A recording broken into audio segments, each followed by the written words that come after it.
अरे माँ जी, जल्दी चलिए, देखिए आपके घर के बाहर एम्बुलेंस आई है।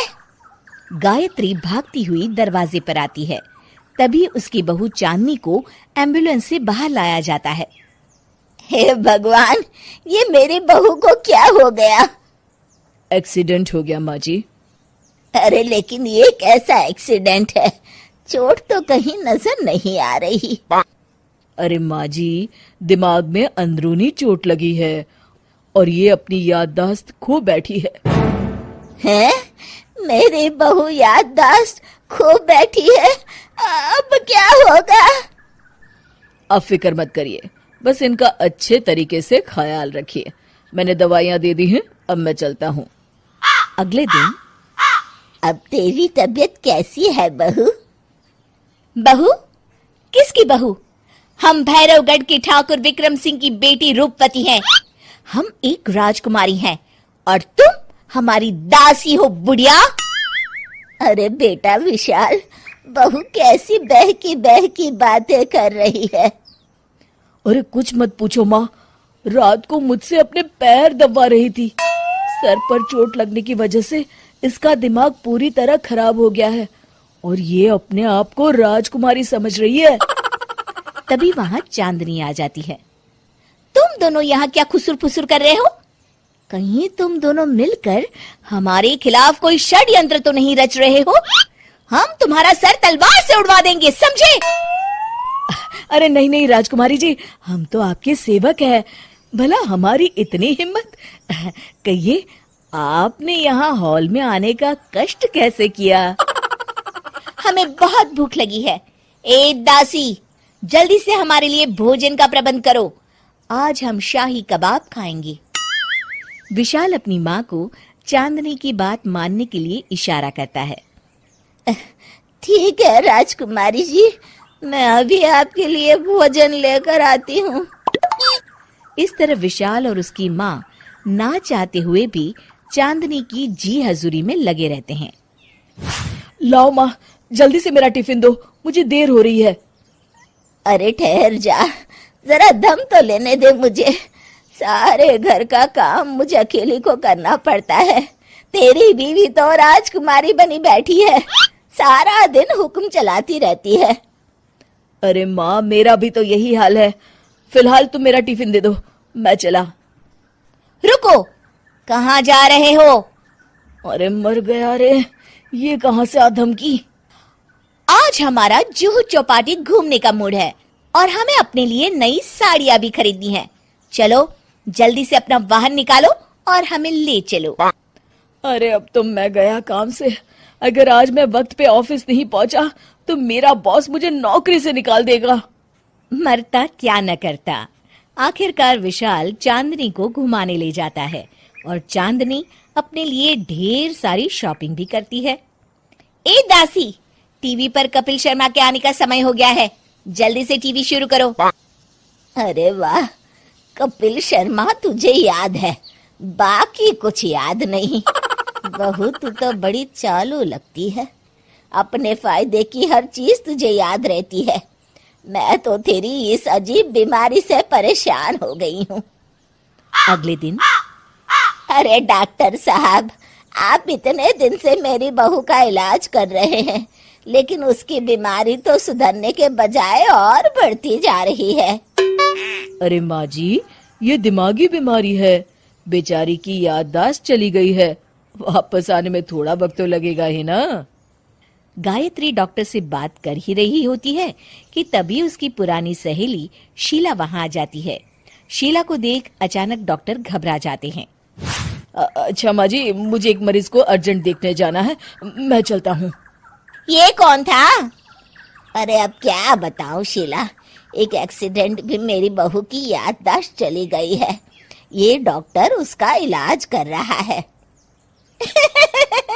ये डॉक्टर कब से बन गया? अरे ये तो चमन पान वाले का लड़का है, सारा दिन नौटंकी करता रहता है। अच्छा तो ये बात है, अब मैं समझी। मेरी बहू और ये पान वाले का लड़का दोनों मिलकर मुझे बेवकूफ बना रहे थे। चल तू मेरे साथ।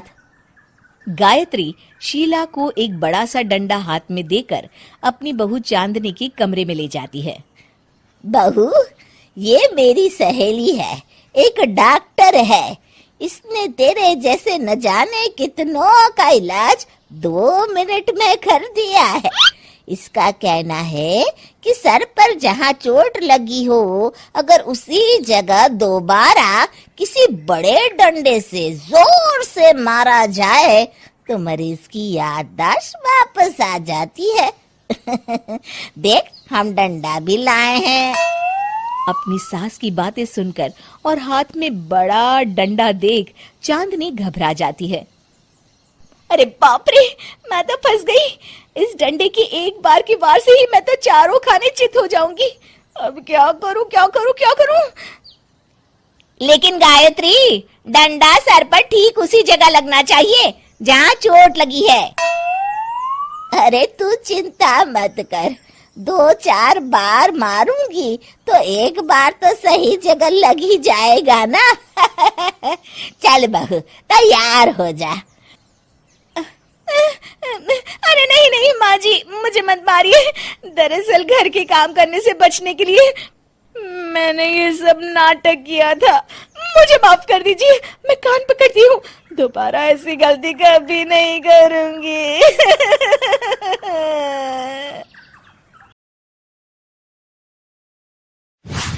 राजेश अपनी भाभी नीलम का लाडला था। नीलम भी राजेश को अपने बेटी की तरह प्यार करती थी। राजेश, लखनऊ वाले मामा जी ने तुम्हारे लिए एक बहुत अच्छा रिश्ता बताया है। लड़की बहुत अच्छी है, अब तुम शादी कर लो। अरे नहीं भाभी, शादी तो बर्बादी है। भला तुम्हारे हाथों के खाने में जो स्वाद है वो किसी और के हाथों में कहाँ। मुझे अभी शादी नहीं करनी भाभी। राजेश की ना नुकुर करने के बावजूद घर वाले उसकी शादी करवा देते हैं, लेकिन फिर भी राजेश अपनी भाभी का पल्लू नहीं छोड़ता। वो अपनी पत्नी को बिल्कुल तवज्जो नहीं देता था। उसके लिए उसकी पत्नी सुधा का होना ना होना बराबर था। अरे राजेश, तुम अकेले बाहर जा रहे हो, सुधा को भी लेते जाओ। अरे क्या भाभी, हफ्ते में 1 दिन तो छुट्टी मिलती है और आप वो भी खराब करना चाहती हैं। सुधा बाहर जाके क्या करेगी, वो घर में ही ठीक है। वैसे मुझे देर हो रही है भाभी, चलता हूँ मैं। राजेश की इस बेरुखी से सुधा हमेशा उदास रहती थी। फिर एक दिन नीलम इस विषय को लेकर अपने पति से चर्चा करती है। सुनिए जी, राजेश को कब अकल आएगी? वो तो सुधा की बिल्कुल कदर ही नहीं करता। अब आप ही बताइए, ऐसे कैसे चलेगा? तुम ठीक कहती हो, राजेश को सही रास्ते पर लाना ही पड़ेगा। चलो, मैं तुम्हें एक उपाय बताता हूँ। फिर 2 दिन के बाद नीलम बाजार से खरीदारी करके घर लौटती है।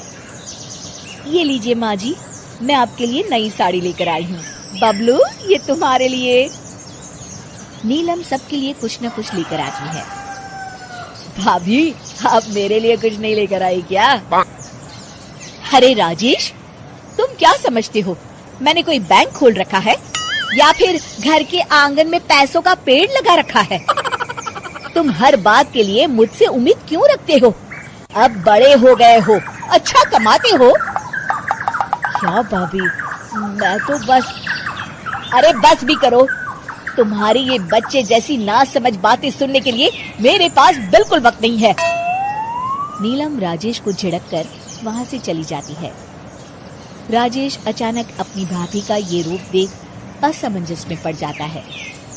फिर एक दिन नीलम रसोई घर में खाना बना रही होती है कि तभी राजेश वहाँ आता है।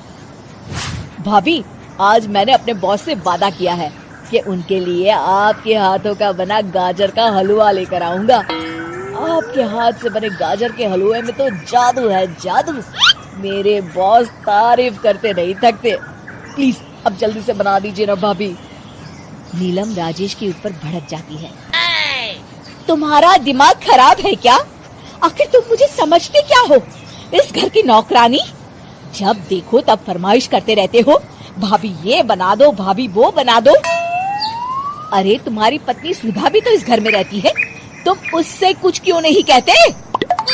भाभी, आप इस तरह की बातें क्यों कर रही हैं? अरे बस भी करो राजेश, मेरा दिमाग और मत खराब करो, जाओ यहाँ से।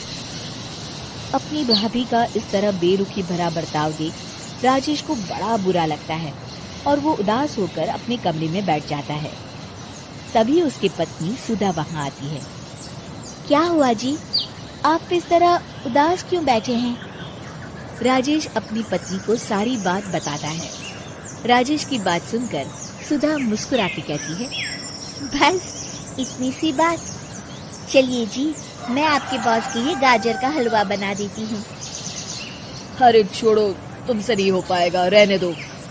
आप तो बस देखते जाइए जी, अभी आती हूँ मैं। थोड़ी देर के बाद सुधा हलवा बना के राजेश को देती है। फिर राजेश अपने ऑफिस चला जाता है। शाम को जब राजेश घर आता है तो खुशी के मारे अपनी पत्नी सुधा को गले लगा लेता है। अरे वाह सुधा, तुमने तो कमाल कर दिया, सच में क्या स्वादिष्ट हलवा था। मेरे बॉस बहुत तारीफ कर रहे थे और इस हफ्ते घर आ रहे हैं तुम्हारे हाथों का खाना खाने। और इतना ही नहीं, उन्होंने मेरा प्रमोशन भी कर दिया है। सच? हाँ, मुझे माफ कर दो सुधा, आज तक मैं तुमसे गैरों की तरफ पेश आता रहा। अरे ये कैसी बातें कर रहे हैं जी, मैं तो आपकी पत्नी हूँ। धीरे धीरे राजेश अपनी पत्नी के साथ पूरी तरह घुल मिल जाता है और अपना ज्यादातर समय सुधा के साथ बिताने लगता है और उसकी हर छोटी मोटी जरूरतों का ख्याल भी रखता है।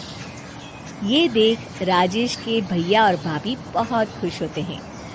फिर एक दिन राजेश और सुधा बाहर से घूम कर आते हैं। राजेश, सुधा के प्रति तुम अपनी जिम्मेदारी समझो, इसीलिए मैंने तुम्हारे साथ ऐसा बर्ताव किया था। अगर तुम्हें मेरी किसी बात का बुरा लगा हो तो मुझे माफ कर देना। अरे अरे भाभी, ये क्या कह रही हैं? मैं जानता हूँ आप तो मेरे लिए हमेशा अच्छा ही सोचोगी। आखिर आप वर्ल्ड की बेस्ट भाभी जो है। इसे कहते हैं अंत भला तो सब भला।